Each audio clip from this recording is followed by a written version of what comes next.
பீகாருடைய முதலமைச்சர் பாஜக கூட்டணி கட்சியான ஜனதாதளத்தினுடைய தலைவர் நிதிஷ்குமார் வந்து ராஜினாமா பண்றாரு. இதுக்கப்புறம் ஒரு பாஜக சார்பு ஒரு பொம்மை முதலமைச்சர் அவங்க உட்கார வைப்பாங்க. இது என்னன்னா இது பாஜகவுடைய டிசைனே என்ன அப்படின்னா, அவங்க ஒரு ஒரு அவங்க வந்து அவங்களுக்கு எந்த விதமான செல்வாக்கும் இல்லாத ஒரு மாநிலத்துக்கு போவாங்க.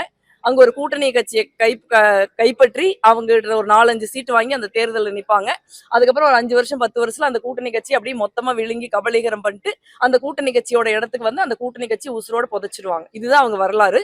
இப்படி அவங்க புதைச்சவங்களோட பட்டியல் நிறைய இருக்கு. காஷ்மீர்ல பிடிபில இருந்து, அசாம்ல அசாம் கண பரிஷத், பஞ்சாப்ல சிரோமணி அகாலி தளம், இவங்க மகாராஷ்டிராவில் சிவசேனா, கர்நாடகாவில் ஜேடிஎஸ், பீகார்ல ஜேடியு, ஹரியானா விகாஸ் மோர்ச்சா, இந்த மாதிரி பல கட்சிகளை புதைச்சிருக்காங்க. துரதிருஷ்டவசமாக தமிழ்நாட்டில் அடுத்தது அதிமுகவின் முறை. எடப்பாடி பழனிசாமி 200 தொகுதியில உறுதியா நாங்க 2026 கைப்பற்றி ஆட்சி அமைப்போங்கிறாரு. தொடர்ந்து இதை வந்து வலியுறுத்தி 200 தொகுதிகள்ல எத்தனை தொகுதிகள் அவங்க 2ஆம் இடத்துக்கு வருவாங்க அப்படின்னு நீங்க மாண்புமிகு எடப்பாடி பழனிசாமி அவர்கிட்ட கேட்டு சொல்லுங்க. 3ஆம் இடத்துக்கு போகக்கூடிய ஒரு சூழல் தான் அந்த கூட்டணிக்கு இருக்கு. அதனாலதான் RN ரவியை தலைவருக்கு அவங்க ஓட வைக்கிறாங்க. அதனால வந்து அதே மாதிரி அவர் ஒரு சிறப்பான பணியை வந்து வெஸ்ட் பெங்காலையும் செய்வார். அங்க இருக்கிற முதலமைச்சருக்கு ஒரு பெரிய அளவுல உதவியா இருப்பாருன்னு தான் நான் நினைக்கிறேன். அதனால வந்து கனவு காண்கிறதுக்கான உரிமை எல்லாருக்கும் இருக்குல்ல.